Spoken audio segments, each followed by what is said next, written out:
Good afternoon, everyone. My name is Julie Parker. I'm the Director of Public Affairs for the Fairfax County Police Department, and we have decided to try something new today. We're focusing on the heroin epidemic that is plaguing this country, and Fairfax County is no exception.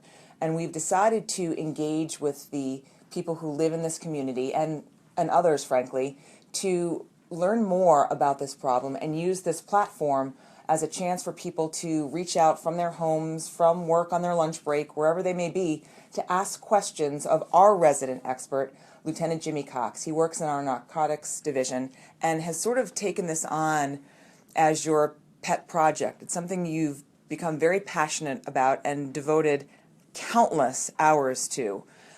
Tell us how this heroin and opioid epidemic became such a priority for the police department and how you personally chose to become so involved. It was towards the end of 2014 that there was a Hollywood actor by the name of Philip Seymour Hoffman who passed away from, at the time it was reported as a heroin overdose. And it was right after that there was a conference call from law enforcement agencies all up and down the eastern seaboard because we began to recognize there was a lot of heroin coming into the United States, but especially along the East Coast, and we started to see more arrests, more overdoses, and more overdose deaths. And the reason it's very passionate to me is, and I've told this when I go out there, I talk to the PTAs, I have twin daughters, and they're 12 years old, and I've made it my mission in life to ensure that by the time they get to high school, there is no dope in their high school. So that's always been my goal in life. I know it's probably not going to happen, but that's why I do it.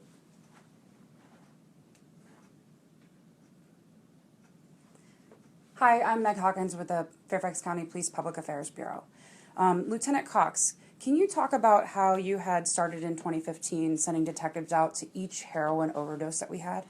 So we had to come up with some type of plan to attack this ever-growing problem then. So the thing I did was I actually went to the OCN commander and I said, look, I'm going to start sending a detective out to every overdose that we had, and we had to start forming partnerships to attack this problem. So the first thing we did was we contacted community services. We met with them and said, hey, if I send a detective out to these overdoses, what can I provide these people on ways to get help? So they gave me numerous brochures, and I took it back to the office, and I made over 100 packets, and I told my detectives that I would send them out on every overdose, and whether they wanted to speak to the police or not, our mission at that time was to give them a packet and tell them, you need help. Okay. Did this affect you guys personally at all? It did, because the number of overdoses that we were seeing were occurring between 12 midnight and 4 a.m. So we're working 12, 14, 16 hours a day because it's just not heroin in Fairfax. We have to work all the other cases. And by the time they were getting home at 1 o'clock in the morning, I'm calling them out at 3 in the morning to go, to one of the hospitals in Fairfax County and to meet with an addict. And, these guys were working 24, 26 hours at times. Well, I commend you guys for that. So when we talk about heroin addicts and opiate users, what is the traditional and stereotypical thought of a heroin addict? So people, when they hear of a heroin addict, they think of what they see in Hollywood and what they've heard of from friends and family is that, it's a person that's involved in prostitution, it's a criminal, and that's farthest from the truth. So what I've seen is that it's all walks of life. I'm seeing people as young as 16 years old. I've seen as young as 14, but the average person that's using heroin is 16 to 65, and they live in every part of Fairfax County, in every jurisdiction across the Commonwealth, and every law enforcement agency across the country is seeing the exact same thing we're seeing. So these are not traditional heroin addicts that people think of. These are upper middle class, upper class. These are moms, dads, brothers, sisters, aunts, uncles, and grandparents. It's all walks of life. Wow. We had talked briefly about a female that had overdosed 3 times. She's 22 years old, I believe, 3 times in 5 days. That's correct. Can you talk to me about her case, please? So we had when we started to do this heroin initiative, I took it upon myself to receive every notification of every heroin overdose. And one of the big reasons I did that is to, one, recognize names. So if we saw a repeat offender, we would take more action. And it was also to try to put the pieces of the puzzle together to see any kind of different trends, any types of baggies that we might be able to link to a dealer. So we received a call one night of a female that actually went to a Giant grocery store in the western part of the county. She goes into the bathroom, she injects herself with heroin, she goes unconscious, she overdoses. The boyfriend's out in the car waiting for her. He's calling her, she doesn't answer. He goes into the store, finds her unconscious in the bathroom, and he's literally dragging her through the store, trying to get her out of the store, knowing that the police are probably on their way, and there's a great likelihood his girlfriend's going to be arrested. And it was just a day or two after that, I get notified of another overdose, and as soon as I get the call, I recognized her name. So she overdoses in her vehicle outside a restaurant on the north part of the county.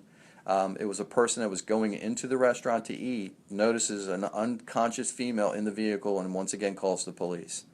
And then there was a third time, and this was on the fifth day, that fire department and police are dispatched to her home, and it was for a female, and I once again recognized the name, that she had overdosed again, and they were requesting medical help.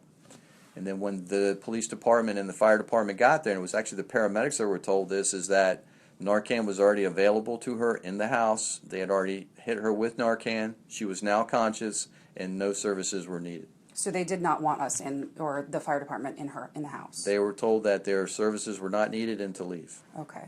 So basically what you're saying is her mom was enabling her? Yes. And actually administered the Narcan or the serum to help her? Yes, to counteract the overdose. Okay. And then what did you guys do? So again, this girl needs help, and it's unfortunate part of this job that as law enforcement officers we have to take police action. So the detective involved in the case established probable cause. He wrote a search warrant. He had the magistrate sign it. So we went down, we executed the search warrant, and we searched her house. So in the girl's room we found heroin, we found different types of prescription pills, and we also noticed there was 3 vials of naloxone or Narcan right on her dresser.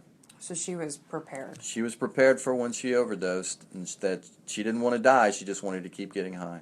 To go back when you talked about the pills, and we were talking about not the traditional heroin stereotype that we think of, talk about how the pills turn into heroin. So one of the things that, and again, it's just not Fairfax County, it's jurisdictions all across the country. I mean, we've seen and we've talked to heroin addicts that are saying it started from the prescription of opioids, Demerol, Percodan, Percocet, Oxycontin. So if you get a sports injury or any type of injury, you go to a doctor and you tell them the pain that you're having, and they prescribe an opiate. And in this movie, Chasing the Dragon, that I'll talk about here in a little while, one pill can actually turn a person into an addict. And these pills are not cheap. And then when they go back to the doctor to get a refill of the prescription, they say, no, your pain should not be there anymore. You get no more pills. Then they have to reach out to the black market. And then these people are recognizing that, for an Oxycontin pill on the street, you're paying $40 a pill. Why would I pay that much money? I'm going to burn through my cash in no time. And then they meet somebody that says, hey, you don't need to use Oxy, use heroin. You can buy a point for $10. And what is a point exactly? So when the dealer on the street is selling heroin, they sell it by tenths of grams, and a point is that 1/10 of a gram. Okay, and how much does that usually cost? So it's $10, and then what we normally see is it's about, the average user is going to do about 7 to 10 bags a day. Okay. When we talk about the heroin, can you define heroin for us and what an opioid is? So heroin comes from the opium poppy, and from the poppy, when you can actually just slit the pod, and what actually oozes out is just raw opium. From opium, you extract morphine. From morphine, you make all the drugs. You make the Percodan, the Percocet, the Demerol, and you also make heroin. Okay, I'm going to interrupt you real quick. Virginia is asking, how or where can people get training on Narcan administration? You can actually contact Community Services, and they'll tell you about their Revive program, and you can actually go onto their computer and you can pull up the Revive program, or you can go to, there's a website called the Outwood Foundation. You can pull that up, and that's where you reach out for the Revive training. Okay, and we'll go through those phone numbers here at the end of the interview. So going back to the heroin and opiates, drug dealers do not just push out pure heroin. They do not. Okay, what do they usually do? So your dealer wants to make money. That's why they're in the business of selling illegal drugs. So, and we had talked about this off camera, where you have a kilo of heroin comes into the United States, and this is the extreme, but I just wanted to make you aware of how this works. So you sell that for whatever it's going to cost on the street, but I want to make more money off it, so I want to add a cut to it, and cuts could be anything. It could be baby powder, baby laxatives, and even meat tenderizer. And in that movie, The Chasing the Dragon, the lady that talks about it is her dealer was cutting it with meat tenderizer. But you're using the powder that looks the same as the powder that you're trying to push. And so the average user has no idea, and sometimes the dealer has no idea what they're actually selling, because it goes from the main dealer that brought it into the U.S., and by the time it gets to the dealer on the street, it could go through 20 hands. And it's been cut and things have been added and you just don't know what is in it. Correct. I mean, you're talking about something that comes into the U.S. maybe 80% pure, and by the time it hits the street, it's 3% pure. Wow. To go back on another question, Jonathan wants to know, what's the best way to prevent the addiction after an injury or like an accident? One of the things when I talk to the PTAs is that, especially if it's a child, if you take your child to the dentist, and I'm talking about somebody that's under the age of 16, and a dentist prescribes a powerful opiate, is actually go to your family physician and get that second opinion.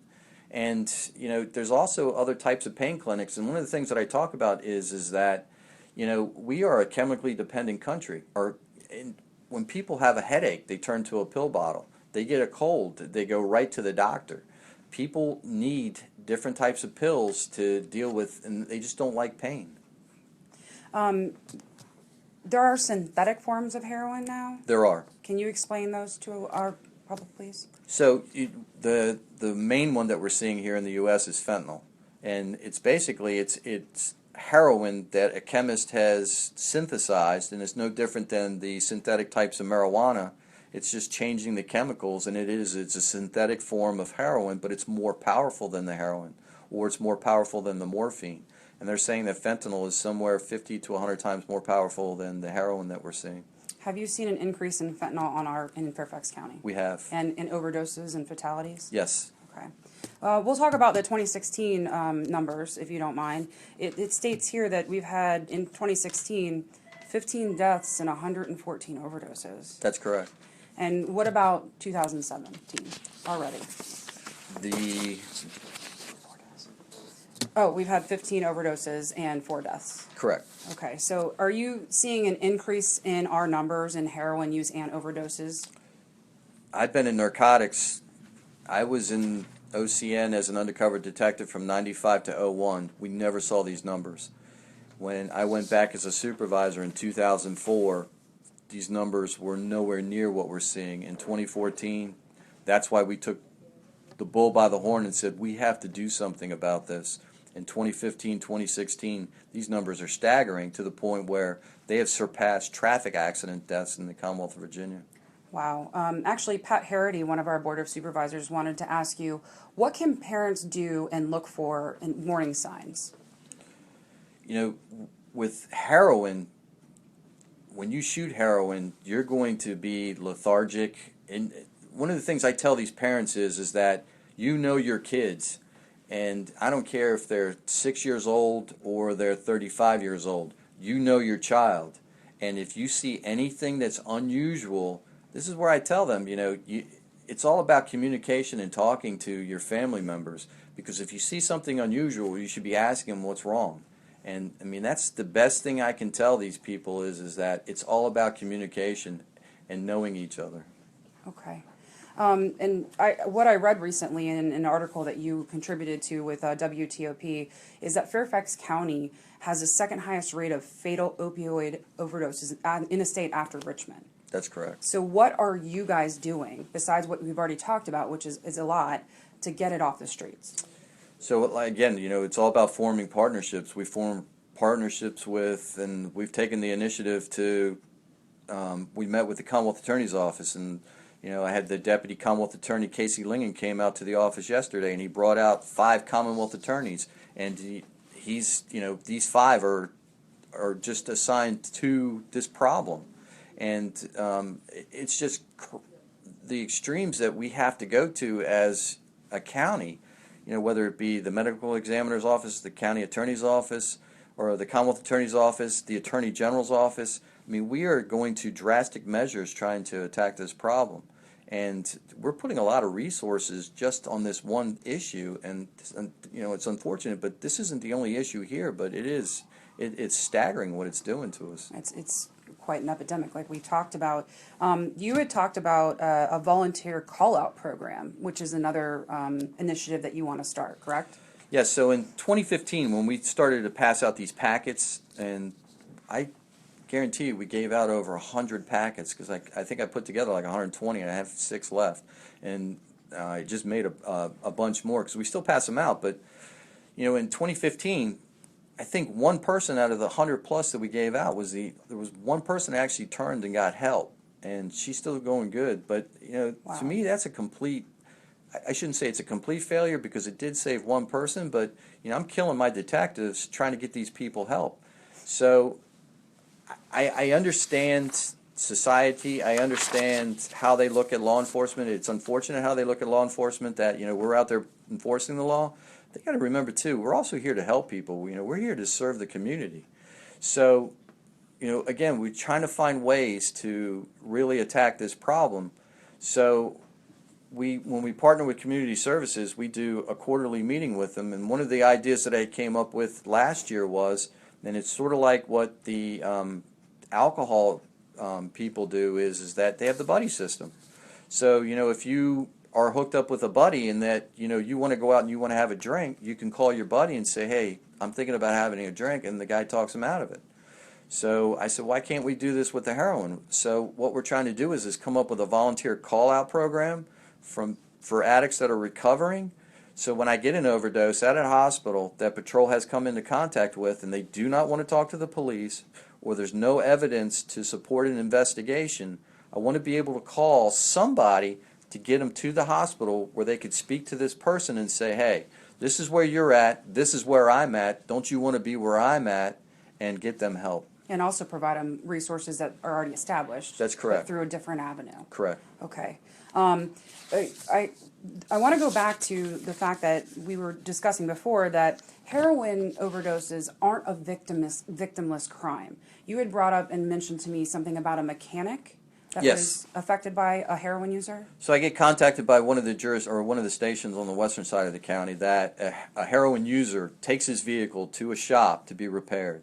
One of the repair is the tires needed to be replaced. So the mechanic actually goes into the vehicle that was left overnight to get the unlocking mechanism to get the wheel off the car, and as he's searching for it in the vehicle, he pricks himself in the hand with an uncapped needle. Wow. And what does that, we all know what happens if you get pricked by a needle. There is a possibility of possibly getting a disease. Yes, so you have to look at the person that's actually using the drug and how many times has that needle been shared. And I'm not saying it was, but they do share needles, and you have to worry about hepatitis C, HIV. I mean, the list goes on and on. You just have no idea who that person is that's using that needle, or who else has used that needle, and it's just now pricked you. So now that mechanic or whomever, even officers get pricked all the time, has to go through a barrage of tests, go to the doctor themselves. That's correct. You get blood tests every now and then to see if you've contracted a disease from that prick. Or even possibly take medication for a while just to make sure that they don't contract a disease. It's going to be up to the doctor. So it's a huge lifestyle, a life-changing event, I would say. It is. Okay. We also want to find out, what's the main point that you want to get across to our community? This is what I want the department or the Fairfax County to do. And I actually just did a podcast on Monday, and this is one of the things that I want to reach out to the community over. If you could go to the internet and you could pull up the film Chasing the Dragon, whether it be through the FBI or DEA, because it was a collaborative effort between the two groups to come up with a movie about the opiate abuser. And it is truly, and when I teach at the academy, and I tell the young recruits, and I cannot stress this enough, knowledge is power.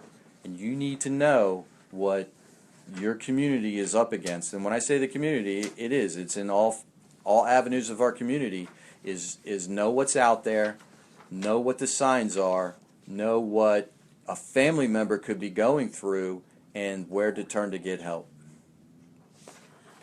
There's a lot of people on Facebook Live right now that are asking, they want to help, they want to volunteer. Where can they go to possibly become a volunteer? Call community services. Okay, and the phone number for community services is 703-383-8500, and that's the entry and referral services. There's also an emergency number that we use if there is an emergency, 703-573-5679. Another question is, actually, one question is, have there been any arrests of heroin dealers that can be linked to anyone that has died of a heroin overdose in Fairfax? Yes, so I know the legislature last year tried to enact a law where we could actually charge the dealer with murder. I know it didn't have any success, but what we are doing now is we're actually charging them with the distribution that leads to the death. And, this is another thing that's unfortunate. I understand that it's a disease, and I understand that, sometimes it's an addict giving it to another addict. But, you've got to do something to take that link out of the chain to stop this. Mm-hmm. So, we're putting these people away for 8 to 10 years because it's a distribution that led to the death. And that, I get they committed a crime, but, you're talking about 8 to 10 years out of somebody's life going to prison. So, if that's what helps to stop it, that's what we have to do. And another question was, what is the percentage of people who are actually getting charged for the possession of heroin and opiates? So, our goal is not to go out and arrest these people. So, what we're trying to do is and I send them, if somebody at a hospital, if I have evidence that they've used heroin, there's heroin there, and there is, they want to speak to the police. Our goal is to go after the dealer, not the user. And our goal is to get these people help. And in making these partnerships, I know the Commonwealth Attorney's Office is actually working well with the judges where, like that female, we didn't want to charge her, but, that's the only way I can save that girl's life. We had one where we stopped a girl that we knew went to D.C. To buy heroin, and when we arrested her, our street crimes unit took her off. She's pregnant, 2 months pregnant. Wow. So we didn't put her in jail. That's not what she needs. So we contacted community services ourselves the next day, and we got that girl help. That's great. Is there anything else that you would like to add to this interview? Yes, there's a symposium coming up on March 11th that will it'll be posted on the police Facebook page later on down the road. But it's going to be an all-day event. They'll also be showing the movie The Chasing the Dragon. I know it's going to be it's at the Korean Baptist Church on 29. I know their auditorium is very big.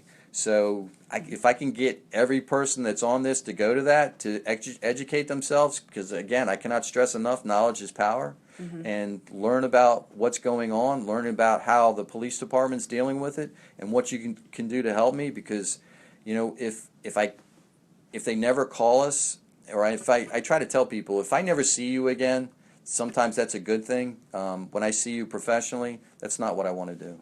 Great. So just to talk about that, it's called the Thriving Family Summit, and it will be on March 11th on a Saturday from 1 to 9 p.m.